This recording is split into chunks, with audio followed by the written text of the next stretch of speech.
This is the continuation of the lesson न्याय की कुर्सी पार्ट 2। विद्वान पंडितों ने बताया कि वह कोई ऐसा वैसा सिंहासन नहीं था, सदियों पुराना राजा विक्रमादित्य का सिंहासन था। राजा विक्रमादित्य अपने न्याय और विवेक के लिए बहुत प्रसिद्ध थे।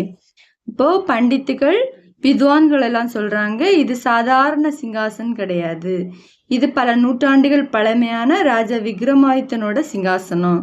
ராஜா விக்ரமாதித்தன் ரொம்ப நியாயமானவர். அவர் அந்த நியாயத்துக்காகவும் அவரோட புத்திசாலித்தனத்துக்காகவும் ரொம்ப பிரபலம் ஆனவர்.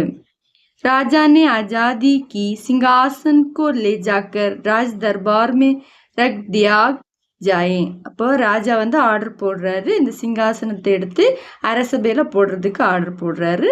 அது மாதிரி போட்டுட்டாங்க. உஸ்னே कहा मैं इस पर बैठकर अपनी प्रजा की फरियाद सुनूंगा और उनका फैसला करूंगा। அப்ப ராஜா என்ன சொல்றாருன்னா, நான் இதுல உட்கார்ந்து என்னோட மக்களுக்கு அவங்களோட கஷ்டங்கள் அவங்களோட சவால்கள் எல்லாம் கேட்டு நான் அவங்களுக்கு தீர்ப்பு வழங்குவேன் அப்படின்னு சொல்றாரு. अगले दिन राजा दरबार में आया और सीधे उस सिंहासन की ओर बढ़ा। அப்போ அடுத்த நாள் வந்து ராஜா வராரு, தர்பார் வந்து அவர் நேரே வந்து சிங்காசனத்துக்கு முன்னாடி நிக்கிறாரு. वह उस पर बैठने की वाला था कि किसी की आवाज सुनाई दी டெஹ்ரோ। அப்போ அவர் வந்து நிக்கும்போது அதுல உட்கார்றதுக்கு நிக்கிறாரு. நிக்கும்போது ஒரு சத்தம் அவருக்கு கேக்குது, டெஹ்ரோ நில்லு। ராஜா ने रुककर चारों ओर देखा। இப்போ வந்து ராஜா வந்து சுற்றுமுற்றும் பாக்குறாரு, இந்த சத்தம் எங்க இருந்து வருதுன்னு சுற்றுமுற்றும் பாக்குறாரு. कोई नजर नहीं आया, அவரோட பார்வையில யாருமே படல। वह सिंहासन की ओर बढ़ा, முன்னாடி திருப்பியும் அவர் வந்து இந்த சிங்காசனத்துக்கு முன்னாடி வந்து நிக்கிறாரு। फिर इसी प्रकार आवाज आई डहरो। इस बार राजा ने आश्चर्य से देखा कि सिंहासन के एक पाई पर बनी मूर्ति बोल रही है। இப்போ வந்து அவர் வந்து இந்த வாட்டி ரொம்ப வந்து ஆச்சரியப்படுறாரு. ஏன்னா அந்த சிங்காசனத்தோட ஒரு கால்ல இருக்கிற சிற்பம் வந்து பேசுது, டெஹ்ரோ நில்லுன்னு சொல்லுது। मूर्ति ने कहा, क्या तुम इस सिंहासन पर बैठने योग्य हो? क्या तुम्हें पूरा विश्वास है कि तुमने कभी चोरी नहीं की है? இப்போ அந்த சிற்பம் கேக்குது, நீ இந்த சிங்காசனத்துல உட்கார்றதுக்கு தகுதி வாய்ந்தவனா? நீ வந்து யாருக்கிட்டயுமே திருடுனதே கிடையாதா? அந்த மாதிரி மூர்த்தி அந்த சிற்பம் வந்து கேக்குது। ராஜா ने लज्जा से सर झुका लिया, அவர் வந்து ரொம்ப வெக்கத்தோட தலையை குனிக்கிறாரு। एक सच है कि हाल में ही मैंने अपने एक दरबारी की जमीन पर कब्जा कर लिया था क्योंकि मैं उससे नाराज हो गया था। இப்போ வந்து அவர் சொல்றாரு, அது உண்மைதான், நான் வந்து இப்ப ரீசெண்டா தான் என்னோட ஒரு உறுப்பினர் மேல கோபப்பட்டு அவரோட நிலத்தை புடுங்கிட்டேன்। तब तो तुम इसके योग्य नहीं हो। मूर्ति ने कहा, तुमको 3 दिन तक प्रयास करना होगा। यह कहकर मूर्ति अपने पंख फैलाकर आकाश में उड़ गई। இப்போ வந்து அப்ப நீ வந்து அந்த சிற்பம் சொல்லுது, நீ அப்ப இதுக்கு தகுதி வாய்ந்தவன் கிடையாது, நீ அதனால 3 நாள் வந்து ரொம்ப வந்து பிரேயர் பண்ணி நீ உபவாசம் பண்ணணும், உபவாசம் பண்ணதுக்கு அப்புறம் தான் நீ இதுல உட்கார முடியும்னு சொல்லிட்டு அது அதோட ஃபெதர்ஸை விரிச்சு அது பறந்து போயிடுச்சு, ஆகாஷ்ல போயிடுச்சு। राजा ने 3 दिन तक उपवास किया और प्रार्थना की। 14वें दिन वह फिर दरबार में आया, यूं कि सिंहासन पर बैठने लगा।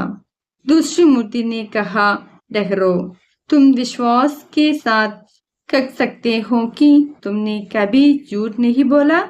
அப்போ வந்து ராஜா வந்து 3 நாள் உபவாசம் எல்லாம் பண்ணிக்கிட்டு நல்ல பிரார்த்தனை எல்லாம் பண்ணிக்கிட்டு வராரு। 4வது நாள் வராரு உட்கார்றதுக்கு. உட்கார வரும்போது அடுத்த சிற்பம் சொல்லுது, நெல்லு நீ சொல்லு, நீ யாருக்கிட்டயுமே பொய் சொன்னதே கிடையாதா? அந்த மாதிரி 4வது சிற்பம் வந்து அவர்கிட்ட கேக்குது। राजा सक पकाया, झूठ तो उसने किसी न किसी मुसीबत से बचने के लिए कई बार बोला था। राजा पीछे हट गया। दूसरी मूर्ति भी फंग फैलाकर आकाश में उठ गई. அவர் வந்து ஜூட், ஆமா நான் வந்து நிறைய பிரச்சனையில இருந்து தப்பிக்கிறதுக்காக சொல்லி இருக்கிறேன். அவர் வந்து பின்னாடி வராரு. ஏன்னா அவர்கிட்ட நிறைய குறைகள் இருக்கு. அதனால அவர் வந்து ஆமா நான் சொல்லியிருக்கிறேன், நிறைய சிக்கல்ல இருந்து நான் தப்பிக்கிறதுக்காக சொல்லியிருக்கிறேன். அப்போ அந்த சிற்பமும் அது ஃபெதர்ஸ அடிச்சுட்டு பறந்து போயிடுச்சு. राजा ने 3 दिन तक फिर उपवास और पूजा पाठ किया. तीसरी बार वह फिर सिंहासन पर बैठने के लिए आगे बढ़ा. किचकिचाते हुए वह आगे बढ़ा. वह बैठने की वाला था कि तीसरी मूर्ति ने पूछा, बैठने के पहले यह बताओ कि क्या तुमने कभी किसी को चोट नहीं पहुंचाई है. அப்போ வந்து அவர் வந்து 3 நாள் உபவாசம் பண்ணிக்கிட்டு பூஜையெல்லாம் பண்ணிக்கிட்டு வர்றாரு. 4வது நாள் வரும்போது அவரு முன்னாடி உட்கார்றதுக்கு முன்னாடி வந்து நிக்கிறாரு. அப்போ அவர் வந்து ரொம்ப தைரியமா எல்லாம் இல்லை, ஒரு இது பண்ணிட்டே தான் வர்றாரு. அவர் வந்து உட்கார வரும்போது அந்த அடுத்த 3வது சிற்பம் சொல்லுது, बैठनेக்கு முன்னாடி உட்கார்றதுக்கு முன்னாடி நீ சொல்லு, நீ யாரையுமே காயப்படுத்தினது கிடையாதா. இந்த மாதிரி 3வது சிற்பம் கேக்குது. राजा पीछे हट गया. तीसरी मूर्ति भी अपने पंख फैलाकर उठ गई. फिर 3 दिन तक उपवास और प्रार्थना करने के बाद राजा सिंहासन की ओर बढ़ा. उसके पैर लटखड़ा है. चौथी मूर्ति ने कहा, ठहरो. जो लड़के इस सिंहासन पर बैठे थे वे बोले बाले थे. उनके मन में कलुष नहीं था. अगर तुमको विश्वास है कि तुम इस योग्य हो इस सिंहासन पर बैठ सकते हो. அப்போ வந்து அந்த ராஜா வந்து 4வது மூர்த்தி, அந்த 3வது மூர்த்தி வந்து அப்படி சொல்லிக்கிட்டு பறந்து போயிடுச்சு. திரும்பவும் அவர் என்ன பண்றாருன்னு சொன்னா 3 நாள் உபவாசம் பிரார்த்தனை எல்லாம் பண்ணிக்கிட்டு வர்றாரு. அதுக்கு முன்னாடி வந்து நிற்கும்போது 4வது மூர்த்தி சொல்லுது, நில்லு, நீ வந்து இதுல வந்து உட்கார்றதுக்கு தகுதி வாய்ந்தவனா. அந்த இதுல உட்கார்ந்துருந்த அந்த சின்ன பசங்களுக்கு வந்து மனசு கள்ளங்கபடம் இல்லாதது, அவங்க எந்த தீங்குமே பண்ணாதவங்க. அது மாதிரி அதனால அந்த பசங்களால உட்கார முடிஞ்சது. நீ வந்து யோகியமானவனா இதுல உட்கார்றதுக்கு. அந்த மாதிரி அந்த மூர்த்தி 4வது மூர்த்தி கேக்குது. राजा बड़ी देर तक सोचता रहा.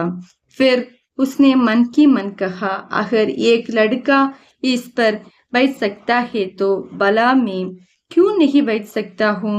வந்து ராஜா வந்து ரொம்ப நேரமா யோசிச்சுட்டே இருக்கிறாரு. அதுக்கப்புறம் அவர் மனசுல சொல்றாரு, இதுல ஒரு பையனால உட்கார முடியும்னா என்னால ஏன் உட்கார முடியாது. மே ராஜா ஹூனா ராஜா, முஸ்ஸே ஜாதா தன்வான் பல்வான் ஒரு புத்திமான் பலா ஒரு கோன் ஹோஹா. என்னை விட ஒரு தைரியசாலி, ஒரு புத்திமான், ஒரு புத்திசாலி, ஒரு வசதி வாய்ந்தவன் என்னை விட யாரால இருக்க முடியும். நான் தான் எல்லார விடையும் பலசாலி, புத்திசாலி, ரொம்ப பணக்காரன்.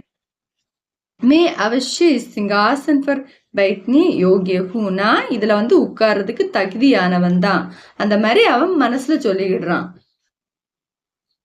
कहकर राजा सिंहासन की ओर द्रुत कदमों से बढ़ा. लेकिन उसी समय 14वीं मूर्ति पंख फैलाकर सिंहासन समेत आकाश में उठ गई. அப்போ வந்து அவர் வந்து இதை அந்த மனசுல நினைச்சுக்கிட்டு முன்னாடி வராரு உட்கார்றதுக்கு. அப்போ வந்து அந்த 4வது சிற்பம் அந்த சிறகை அடிச்சுக்கிட்டு சிங்காசனத்துக்கு கூட சேர்த்து தூக்கிட்டு வானத்துல பறந்து போயிடுச்சு. लीलावती भागवत. Thank you.